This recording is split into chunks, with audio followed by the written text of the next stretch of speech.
Deus seja louvado pela sua presença na casa do Senhor. Uma palavra de apreço, reconhecimento ao coral, ao maestro, aos músicos. Louvado seja Deus pela belíssimo louvor apresentado nesta manhã de sábado. Vivemos pelo cumprimento desta promessa que acabamos de ouvir. Estamos aqui aguardando o desfecho dessa história. Eu quero cumprimentar os amigos, irmãos em Cristo, as visitas que se fazem aqui presente na manhã deste sábado, frio, mas aqui estamos, na casa do Senhor. Você tem as pessoas que estão aí ao seu lado para aquecê-los. Junte-se a elas, porque elas estão no mesmo caminho que você, a caminho da terra prometida. Aqueça-se com elas. Estamos juntos nessa caminhada. Estamos juntos. Eu queria convidar você para tomar a sua Bíblia e abri-la no livro de Amós, capítulo 3. Amós, capítulo 3. Nesta manhã, o tema que trataremos está aí na tela. Chamados para a missão. Vamos refletir na palavra de Deus. Abram todos a sua Bíblia. Desliguem todos as suas distrações. Concentre-se agora no estudo da palavra de Deus. Amós 3:7. A palavra de Deus nos diz: certamente o Senhor Deus não fará coisa alguma sem primeiro revelar o seu segredo aos seus servos, os profetas. Feche seus olhos. Deus eterno, estamos com a Tua palavra aberta. Pedimos agora que Tu abras o nosso coração e o nosso entendimento para compreender a mensagem que temos vinda do Teu trono para cada um de nós. Fala ao nosso coração por meio do Teu Espírito, pois assim oramos em nome do Senhor Jesus. Amém. Duas expressões desse texto chamam-nos a atenção. A primeira é uma expressão assertiva. Certamente. Tudo o que Deus faz, Ele faz com coragem, com clareza e convicção. O texto que lemos diz, certamente. Depois, mais adiante, o profeta diz que Deus não fará coisa alguma. Certamente, e não fará coisa alguma. E ele coloca o caminho e o meio, dizendo: Ele não fará coisa alguma sem antes revelar o seu segredo aos seus servos, os profetas. Deus tem guiado a história da sua igreja e do seu povo através da voz profética. Ele guiou o seu povo desde Enoque, o primeiro profeta da Bíblia, até o último profeta da Bíblia, João, que escreveu o Apocalipse e também o Evangelho de João. Assim Deus tem guiado o seu povo. Vários e vários séculos, milênios se passam e Deus continua comunicando a sua vontade por meio da voz profética. Mas eu quero lembrá-los, amigos e irmãos em Cristo, que Deus não concedeu profetas apenas para o período da história bíblica. Esses profetas, na Bíblia, eles se categorizam em duas classes. Primeiro, os profetas chamados canônicos, ou seja, que escreveram alguma mensagem e que esta mensagem foi registrada na sua palavra, a Bíblia. São chamados profetas canônicos. E na Bíblia nós encontramos uma segunda categoria de profetas. São conhecidos como profetas não canônicos. Aqueles que receberam apenas mensagens divinas de Deus e eles apenas pregaram ou testemunharam desta mensagem a outras pessoas. Porém, há uma terceira classe de profetas que não está na Bíblia. São chamados os profetas pós-canônicos ou pós-bíblicos. Ou seja, Deus continua falando por meio da voz profética depois da palavra ter sido fechada, o cânon sagrado ter sido fechado. E queridos amigos e irmãos em Cristo, eu quero introduzir a mensagem desta manhã refletindo sobre este momento. O momento em que marca o nascimento da última igreja do Apocalipse. A 7ª e última igreja do Apocalipse, conhecida como a igreja de... Falem alto, a igreja de Laodiceia. Esta igreja a qual nós fazemos parte, a qual nós pertencemos. E para que esta igreja nascesse dentro do contexto bíblico escatológico, Deus chama uma voz profética e Ele continua a conceder a esta voz profética orientações necessárias, precisas, claras, para guiar o povo em direção ao fechamento da história deste mundo. Quantos anos nós já temos de história nesse mundo? Quem sabe? Cerca de 6.000 anos. Há 6.000 anos existem homens e mulheres que nascem, vivem e morrem nesta terra. São passadas dezenas, centenas de gerações de pessoas que passaram pela história deste mundo. Jovens, mulheres, crianças, adultos, adolescentes, idosos. E nós aqui estamos. Estamos aqui representando o povo de Deus, a igreja da profecia bíblica, aguardando a consumação da esperança que agora ouvimos nesta música, o desfecho da história da humanidade, quando Cristo colocará um ponto final na história, para então recebermos o prêmio da salvação e da vida eterna. E para isso nós estamos aqui em uma caminhada de preparo, nos preparando para isto. Mas muitos de nós, por vezes, não conhecemos esta história. E o meu propósito na mensagem desta manhã é relembrar a você como que essa história se originou. Em que momento da profecia bíblica essa história começa a se entrelaçar. E hoje eu quero trazer a lembrança como esses homens e mulheres foram chamados por Deus, chamados para uma missão, como você e eu hoje somos chamados. E eu quero apresentar o primeiro personagem, e eu vou colocar aqui agora na tela. Está aí, o primeiro personagem. Vamos lá então, aqui está. Como é o seu nome? Como é o seu nome? Guilherme Miller.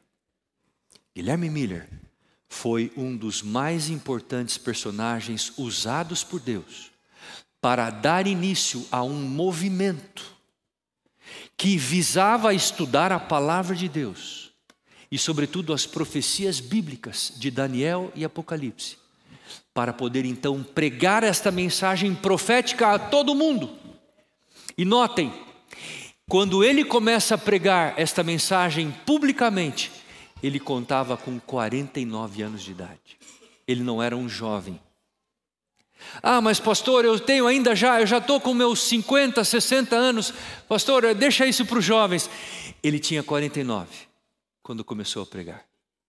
em agosto de 1831, ele começa a pregar sobre Daniel, Daniel 7, Daniel 8. E um texto foi de particular interesse para ele, Daniel 8,14, que diz o quê? Até 2000 tardes e manhãs e o santuário será purificado. Ele tentava entender e compreender o cumprimento desta profecia. E agora ele começa a pregar nas igrejas, nas praças, nos campais, em grandes tendas. E vários pregadores começam a surgir junto com ele para levar o conhecimento desta mensagem a todas as pessoas que estavam ao seu redor. Mas notem, queridos, algo chama-nos a atenção e digno de nota. Miller não era o único pregador que estava pregando esta mensagem sobre a volta de Jesus em 1844. Haviam 75 outros homens que estavam pregando a mesma mensagem ao redor da terra. Eles pregaram essa mensagem na Índia, na China, no Japão, na Oceania, na África, na Europa e nas Américas. Eles chegaram à mesma conclusão que Miller chegou, de que Jesus estava às portas, e eles saíram para pregar esta mensagem: Jesus está voltando, Jesus está voltando, preparem-se, preparem-se.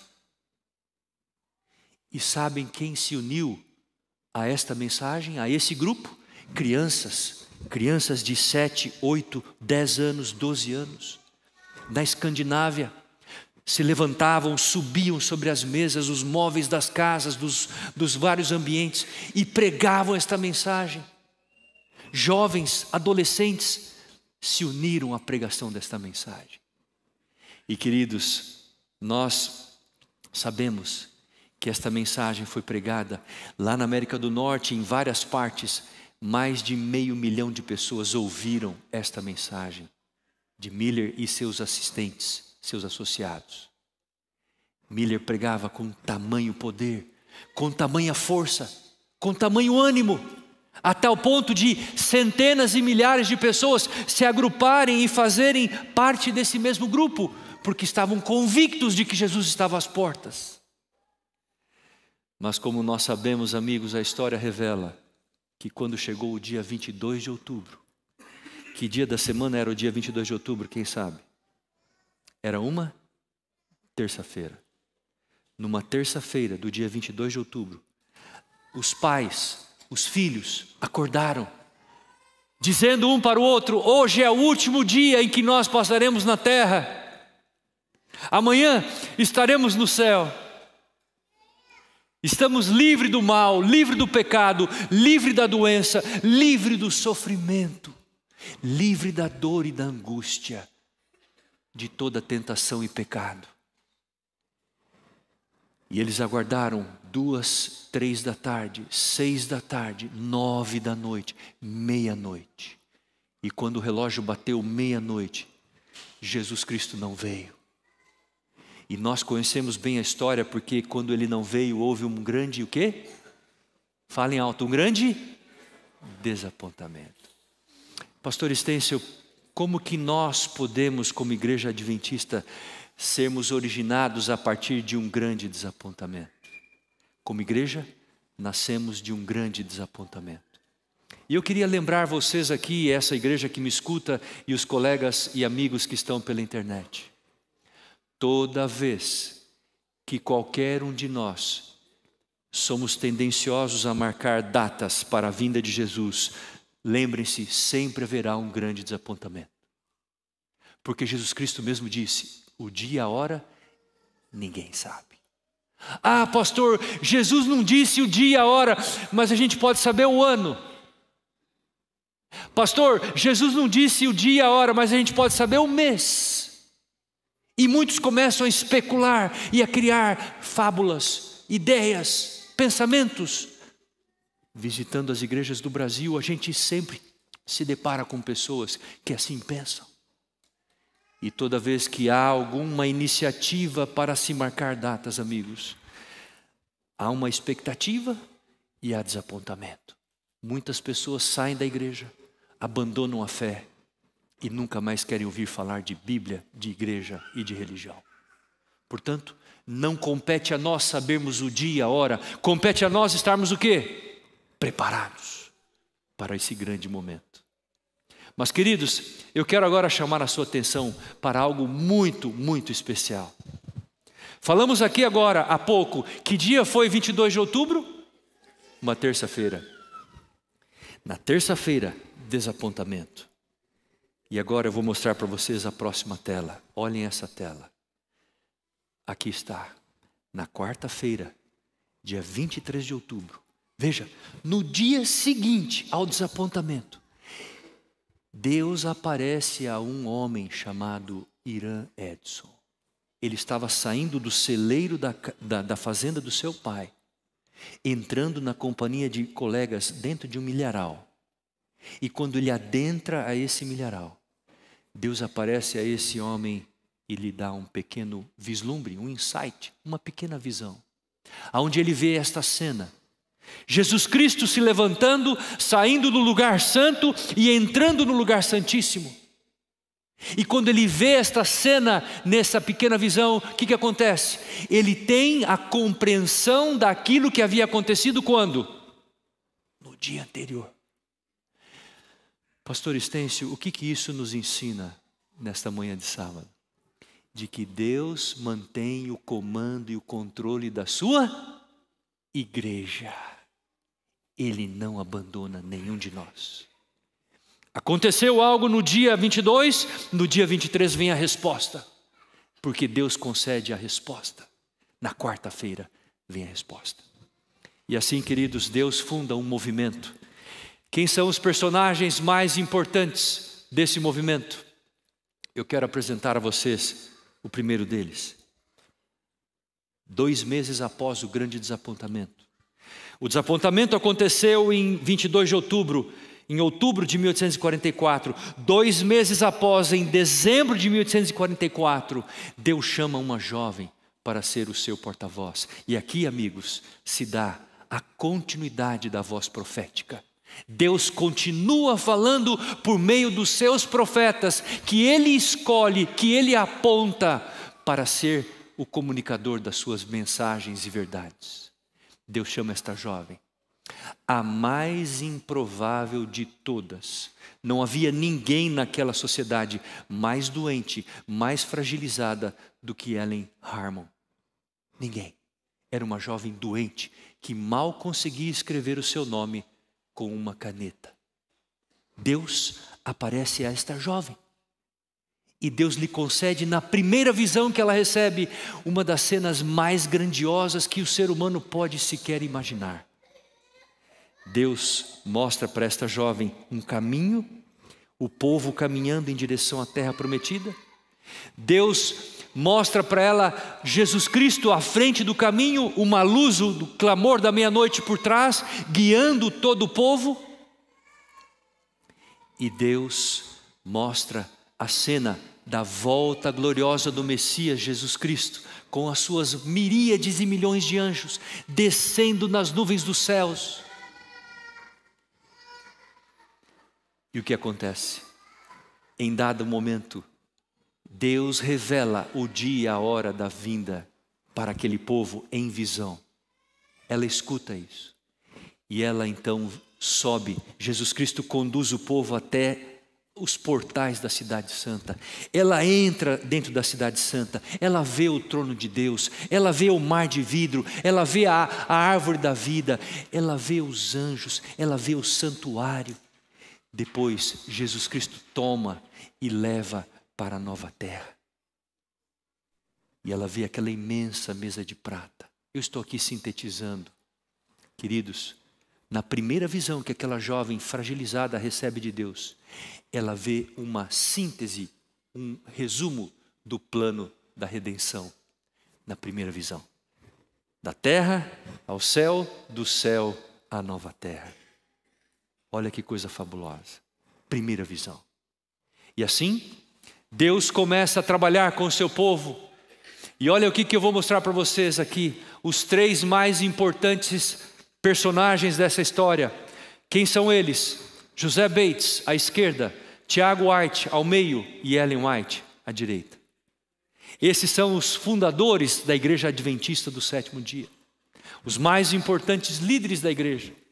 Mas quando falamos em líderes, chama-nos a atenção esta imagem que eu vou mostrar para vocês. Quem foram os pioneiros da igreja? Em que momento que esses pioneiros surgiram? Qual era a idade deles? E eu quero falar aqui agora aos queridos jovens dessa igreja. Se você somar a idade de todos eles e dividir por 12, você vai chegar a uma média de 23, 24 anos. Sabe quem eram eles? Jovens. Jovens consagrados a Deus. Jovens que dedicaram a sua vida, entregaram o seu coração, entregaram o seu melhor para Jesus, para servirem a Jesus, para trabalharem pela missão. Eram jovens que não mediam esforços. Jovens como Ellen, Tiago White, Andrews, Iran Edson, Urias Smith. Jovens que dedicaram a sua vida. E eu quero falar algo em nome de Jesus para vocês, jovens que me escutem, olhem para mim aqui agora. Assim como Deus começou esta igreja com jovens, assim como Deus começou essa obra com jovens, Deus irá concluir essa obra com jovens também. O que você diz? Amém. Deus vai usar jovens para concluir esta obra. Jovens consagrados a Deus. Jovens íntegros, que usem suas mãos, que usem seus pensamentos, seus pés, a serviço da missão de Cristo. É isso que Deus espera de nós. E assim, queridos, essa igreja foi se desenvolvendo. Ao longo da história, Deus vai conduzindo com o seu povo. Esta igreja passa a estudar as verdades da Bíblia, a palavra de Deus. Em 1848, eles começam a se reunir com as conferências sabáticas. Eles passavam, às vezes, a noite inteira estudando a Bíblia, orando, pedindo a compreensão das verdades bíblicas, de doutrinas, de verdades escatológicas. Oravam, às vezes jejuavam, pedindo a Deus a orientação para compreenderem as verdades.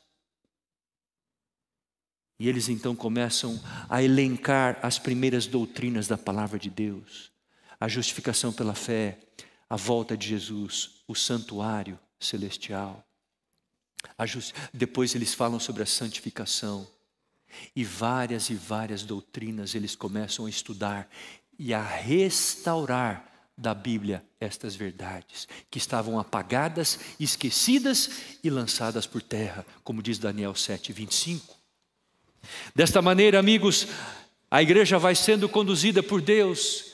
Em julho de 1849 é lançado o primeiro periódico, chamado The Present Truth, a verdade presente.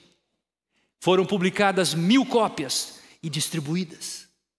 E assim, eles começam a trabalhar e a divulgar as verdades que eles haviam descoberto na palavra de Deus através do estudo dedicado e zeloso.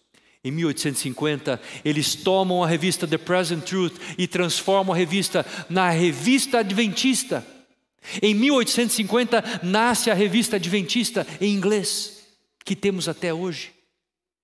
Esta revista se torna o grande veículo de comunicação das verdades bíblicas da palavra de Deus e do povo de Deus. Mas, queridos, você poderia perguntar, pastor Estêncio, quantos membros nós tínhamos em 1850? Éramos cerca de 1000 pessoas, não mais do que isso.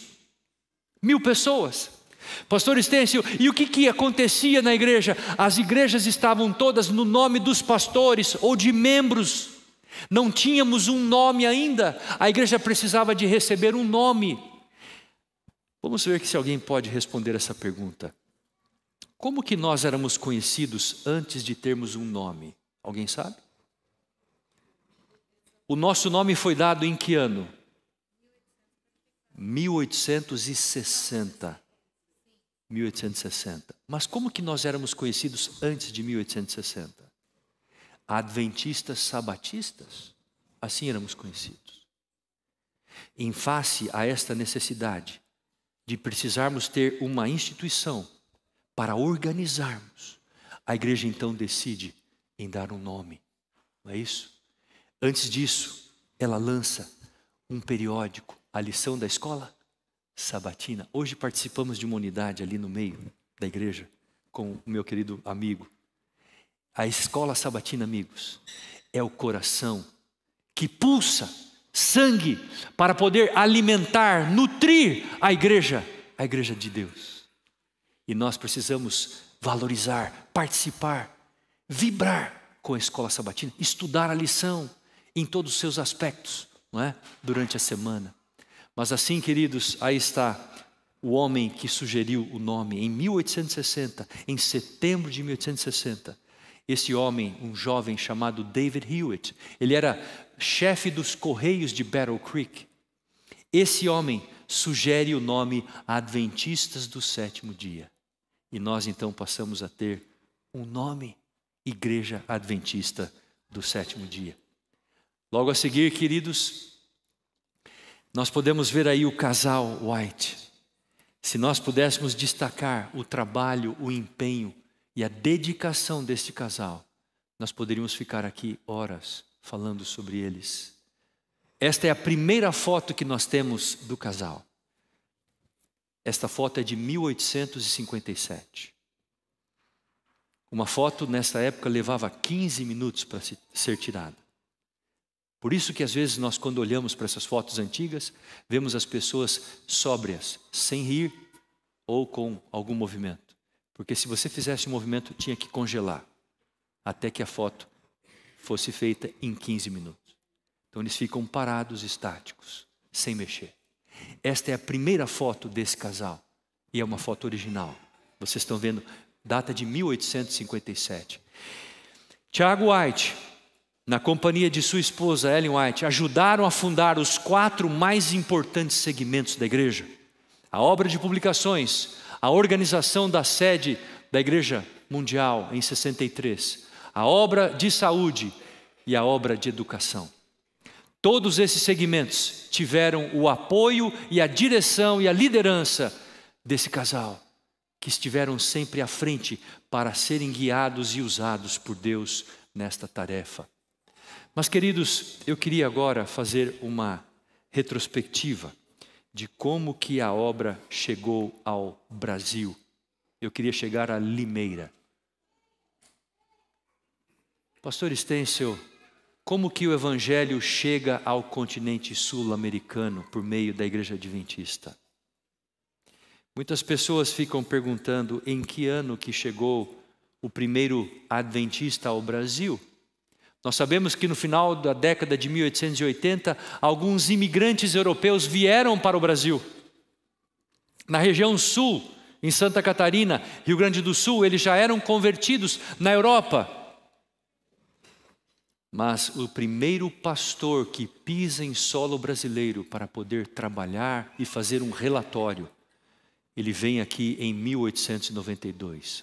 Mas ele vem em que contexto, pastor?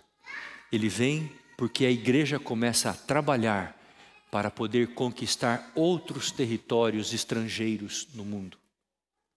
E um dos movimentos mais importantes está na tela. Foi conhecido como o movimento do estudante voluntário. Esse movimento surgiu entre jovens, alunos de faculdades, de escolas na América. E ele era conduzido e liderado por um líder chamado Dwight Moody. E eles tinham um lema, o lema deles era a evangelização do mundo nesta geração. A evangelização do mundo nesta geração. A volta de Jesus nesta geração. Esse era o lema desse grupo chamado Movimento do Estudante Voluntário. E alguns jovens cristãos se alistaram para vir ao continente chamado, o continente o quê? Esquecido. Você sabia que a América do Sul era conhecida como continente esquecido? Sabe por quê? Porque foi o último continente da geografia adventista a ser alcançado por líderes e pastores e missionários. Aqueles que se alistavam para sair para o campo missionário não queriam vir para a América do Sul. Por quê, pastor? Porque aqui haviam doenças tropicais, havia muito sincretismo, muito paganismo, muita crendice. Não queriam vir para cá. com medo de sofrer aqui no continente sul-americano. Mas então um personagem rompe esta barreira. Seu nome, pastor Lawrence Chadwick. Ele chega ao Brasil, aí está, no Rio de Janeiro, em agosto de 1892. Detalhe importante, aonde ele chega, pastor? No Rio de Janeiro. E para onde ele vai? Para São Paulo. E de São Paulo ele vai para onde? Rio Claro. E depois, Piracicaba. Pastor, Limeira já existia nessa época? Sim. Alguém sabe qual é a data de fundação de Limeira? Por incrível que pareça, julho de 1844. É a data de fundação de Limeira. Julho de 44, não é outubro, tá? Julho de 44. Surge Limeira. Tem fotos, estudem. Vale a pena. Nesse período de 1892, pastor Lawrence visita Rio Claro, aqui perto, Piracicaba. Pastor Estêncio, por que eles fazem visitação nesses locais aqui próximos? Porque aqui era uma região repleta de imigrantes alemães e americanos. Você tem americana aqui próximo. E você tem uma série de fazendas alemãs aqui em volta de Limeira, Piracicaba, Rio Claro. Eles não falavam português, falavam praticamente duas línguas, o alemão e o inglês. Eles vindo da América do Norte, eles procuravam pessoas para pregar o evangelho, pessoas que falavam a língua deles. Então vinham para cá. Mas queridos, esse pastor, ele vem aqui, faz um breve relatório, um registro do que ele vê nessas regiões e volta para os Estados Unidos no mesmo ano e presta um relatório para a comissão do Departamento de Missões Estrangeiras, que havia sido aberto em 1889 pela Igreja Adventista. E o primeiro líder foi o filho de Ellen White, William Clarence White. Lembra dele? E assim chega ao Brasil e América do Sul os primeiros missionários oficiais. Estão aí eles, Augusto Stauffer, Claire Nolan, Schneider e Thurston. Quem eram eles? Colportores. Alguém aqui já colportou? Deixa eu ver as mãos. Quem já colportou? Alguém aqui é colportor? Não há nenhum em Israel. Precisamos de colportores. Eles fundaram a igreja no Brasil. Então, queridos, foram colportores. Eles vieram primeiramente para o Uruguai, Argentina, e da Argentina, um deles, o primeiro, Stauffer, veio para o Brasil. Que ano, pastor? Em maio de 1893. Ele vem, chega em Santos, vai para São Paulo, e de São Paulo ele vai para Indaiatuba. De Indaiatuba ele vai para Rio Claro, Piracicaba. Em Indaiatuba ele vende um livro, Der großen Kampf, o grande conflito, para uma senhora chamada Margarida Krahenbill. Margarida tinha uma neta chamada Maria Krahenbill. Maria era namorada de um jovem que morava em Piracicaba. Seu nome? Guilherme Stein Jr. Guilherme era um autodidata, ele falava várias línguas, ele estudava a Bíblia, ele já guardava o sábado. Já guardava o sábado sem conhecer a igreja adventista. Por quê, pastor? Porque o Espírito trabalha no coração de pessoas, amigos, de forma que nós não podemos mensurar, medir. E ele já guardava o sábado. Um dia, Guilherme chega para sua namorada Maria e pergunta: Maria, você não tem nenhum livro na sua casa para que eu possa ler? E ela se lembra de um livro que a sua avó havia comprado do colportor. Ah, minha avó comprou um livro de um vendedor que passou as portas lá. Então traga. E Maria trouxe o livro. Grande conflito, o livro do Impacto Esperança desse ano. Ele pegou o livro, devorou o livro. Quando ele leu, ele confirmou o que ele estava estudando na palavra de Deus. O Espírito trabalhou em seu coração e ele disse: eu quero mais literatura desta autora.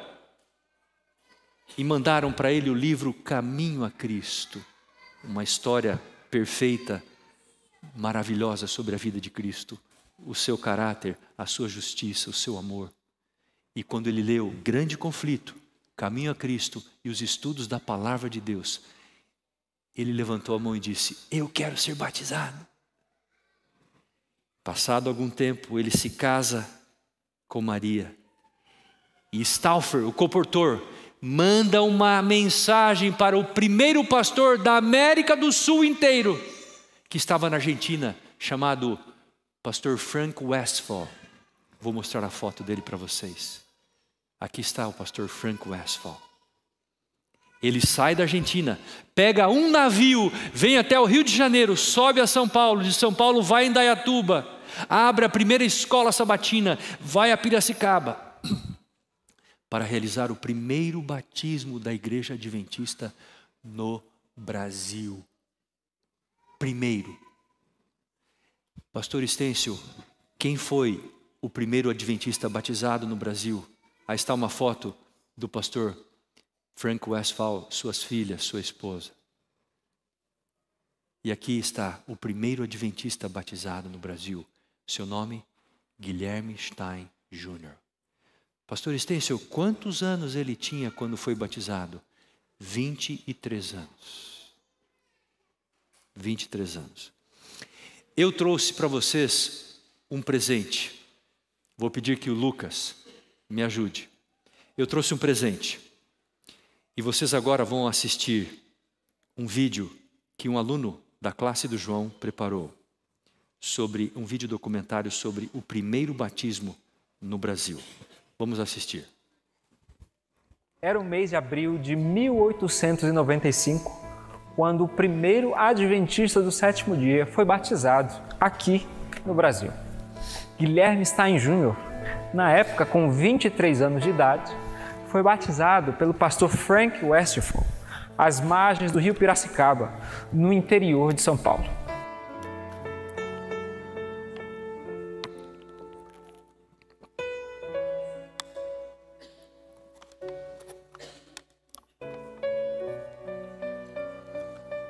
Mas como isso aconteceu? Quais foram as pessoas envolvidas nesse batismo histórico? Como o Guilherme Stein Jr. conheceu a mensagem adventista? E por último, vamos buscar responder hoje, de que forma ele influenciou o início da Igreja Adventista do Sétimo Dia aqui na América do Sul.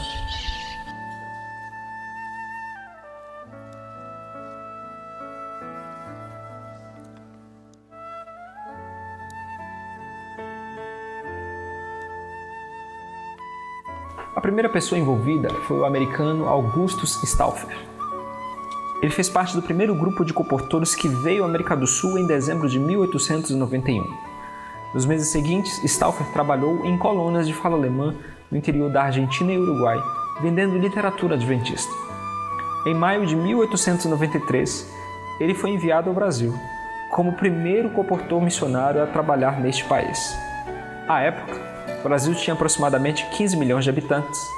Não havia literatura adventista em português, e por isso seu trabalho continuou em colônias de fala alemã no sul e sudeste.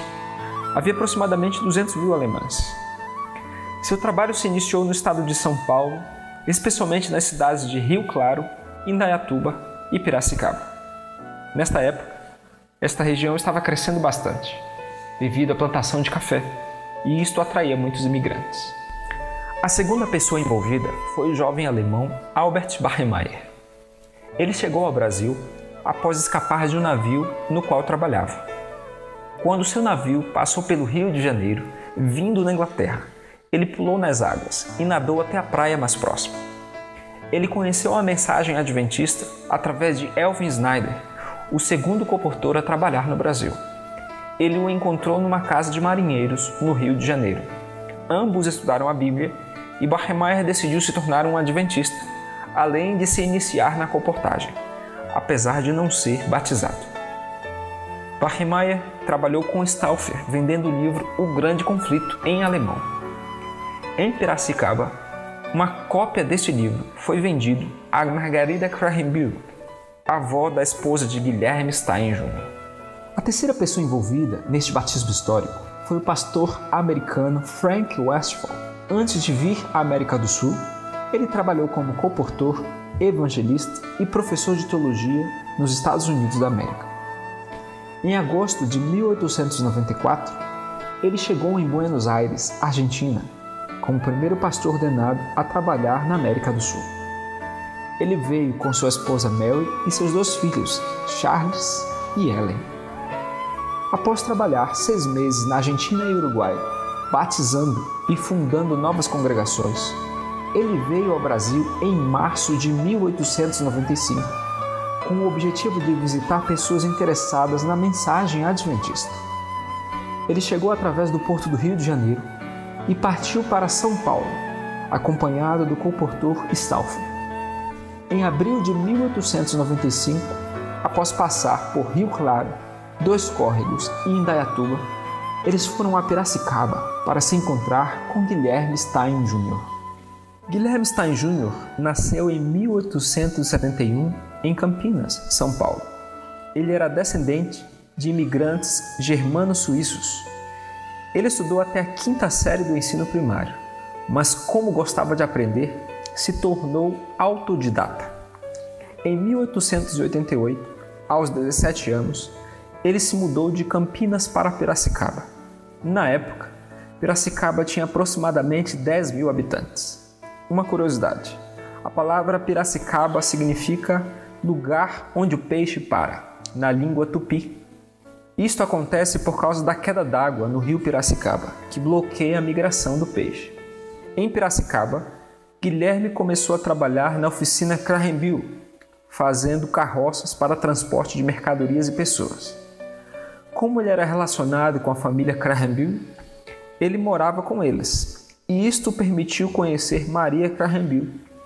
Mais tarde, eles se casaram em dezembro de 1893. Por causa da família de sua esposa, Guilherme começou a estudar a Bíblia e se tornou um metodista. Foi na igreja metodista, em Piracicaba, que Guilherme aprendeu a falar inglês, além de alemão e português, que já sabia. Estudando a Bíblia sozinho, ele descobriu que o sábado é o verdadeiro dia de descanso e começou a guardá-lo sozinho. Poucos meses depois, ele leu o livro O Grande Conflito, em alemão. Este livro havia sido vendido pelos colportores Stauffer e Bachmeier à avó de sua esposa, poucos meses antes. Após a leitura, ele decidiu se tornar um adventista do 7º dia. Então, enviou cartas ao representante da editora no Rio de Janeiro e pediu por mais livros. Como não havia pastor adventista ordenado no Brasil, o pastor Frank Westphal foi chamado da Argentina para visitar os interessados. Em abril de 1895, ele e o colportor Stauffer foram visitar Guilherme e sua família em Piracicaba. O tempo estava chuvoso, o trilho estava fechado. O pastor Westphal e Stauffer caminharam por cerca de 3 horas, partindo de Indaiatuba. No meio do caminho, eles tomaram um trem de carga e chegaram em Piracicaba. Após receber mais instruções sobre as doutrinas adventistas, Guilherme foi batizado pelo pastor Westphal às margens do rio Piracicaba. Guilherme reportou o evento desta forma: realizou-se o ato numa madrugada no rio Piracicaba, sem o saber da esposa, que, muito impressionada com a presença desses 2 irmãos, foi assim mais depressa resolvida a seguir-me no mesmo caminho. Após sua conversão, Guilherme ajudou a expandir o adventismo em Piracicaba e nas cidades vizinhas. Em 1896, ele decidiu deixar a oficina Cranberry para se tornar um colportor efetivo. Ele também foi o primeiro diretor e professor da primeira escola a operar com base na filosofia adventista, em Curitiba, no Paraná. Ele foi o primeiro pastor brasileiro ordenado da Igreja Adventista do 7º dia. Ele trabalhou na Sociedade Internacional de Tratados, futuramente chamada Casa Publicadora Brasileira, como escritor, tradutor e editor. Ele traduziu os seguintes livros: Vereda de Cristo, Vida de Jesus e O Grande Conflito. Ele também traduziu vários hinos para o Inário Adventista do 7º dia no Brasil. Guilherme morreu com a idade de 86 anos em 5 de outubro de 1957 e foi enterrado na cidade de Indaiatuba, estado de São Paulo. E através desta linda história... Queridos, vocês viram um pequeno capítulo dessa história. Primeiro adventista, batizado aonde? Às margens do rio Piracicaba, a poucos quilômetros de Limeira, a poucos quilômetros. E queridos, eu queria voltar à apresentação onde paramos, e eu queria mostrar para vocês agora algumas imagens, porque esses pioneiros estiveram mais perto do que vocês podem imaginar. Por onde eles estiveram, pastor? Vejam essas imagens que eu vou te mostrar agora. Avançando. Eles estiveram em Cosmópolis.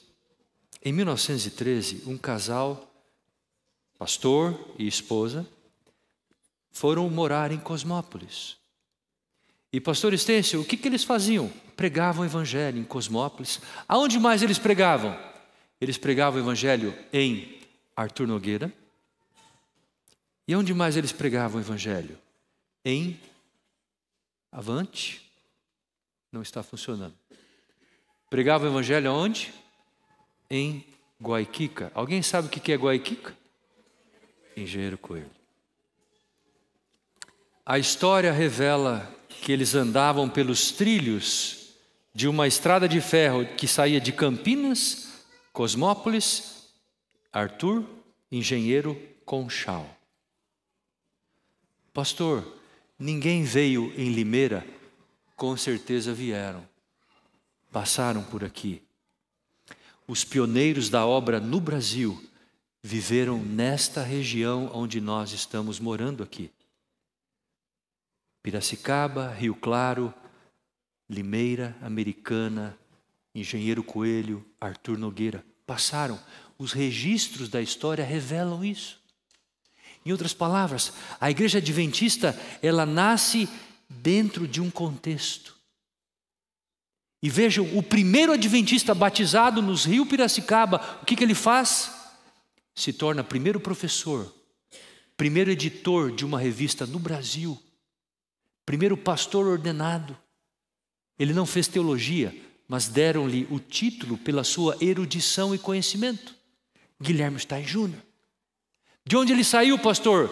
Nascido em Campinas, batizado em Piracicaba, e de Piracicaba ele vai trabalhar em Curitiba, Rio de Janeiro e Brasil afora. Queridos amigos, esses homens e mulheres que dedicaram a sua vida, eles trabalharam por um propósito, trabalharam pelo cumprimento da missão. E quando a gente estuda a história deles, nós somos tocados, nós somos encandecidos por esta paixão. Por isso, nesta manhã, eu quero lembrar vocês de um texto muito tocante da palavra de Deus, Zacarias 4:10, que diz assim: não desprezem o quê? Os pequenos começos. Não desprezem os pequenos começos. E eu queria ler um texto com vocês. Abra sua Bíblia em Hebreus. Abra sua Bíblia. Hebreus capítulo 13 e o verso 7. Pastor, por que o senhor está revendo essa história hoje conosco? A palavra de Deus responde para você isso. Hebreus 13, 7. Olha o que a palavra de Deus nos diz. Diz assim: lembrai-vos dos vossos guias, os quais vos pregaram a palavra de Deus, e considerando atentamente o fim da sua vida, fazei o quê? Imitai a fé que eles tiveram. Quando a gente olha para a história desses homens e mulheres, desses jovens, somos desafiados a imitar a fé que eles tiveram. E eu queria ler com vocês um texto dos testemunhos dados por Deus a Ellen White. Pastor, por que Deus chamou esses homens e mulheres, esses jovens e crianças? Aí está. Em sentido especial, foram os adventistas do sétimo dia, postos no mundo como vigias e portadores de luz. A eles foi confiada a última mensagem de advertência ao mundo a perecer. Sobre eles incidiu a maravilhosa luz da palavra de Deus. Foram incumbidos uma obra da mais solene importância, a proclamação da primeira, segunda e terceira mensagens angélicas. Lição da escola sabatina. Pastor Estêncio, por que Deus originou esta igreja? Por que Deus fundou a igreja adventista do sétimo dia? Porque Deus concedeu a ela uma missão e nós todos somos chamados para cumprir esta missão. Levar ao mundo a proclamação da primeira, segunda e terceira mensagens angélicas. O mundo está aguardando, esperando que alguém de nós se levante para pregar, falar e testemunhar desta mensagem ao mundo, para que então Jesus Cristo volte a esta terra para nos buscar. Que Deus possa tocar o seu coração. Que Deus possa acender a chama da missão em sua vida. Porque se você está aqui hoje, nesta manhã, é porque Deus tem um chamado especial para você. Deus chama você e eu para cumprirmos esta missão. Que Deus use você, que Deus abençoe você, porque aquele que está por vir, virá. Muito em breve, Ele não tardará, Ele virá. Que Deus abençoe você.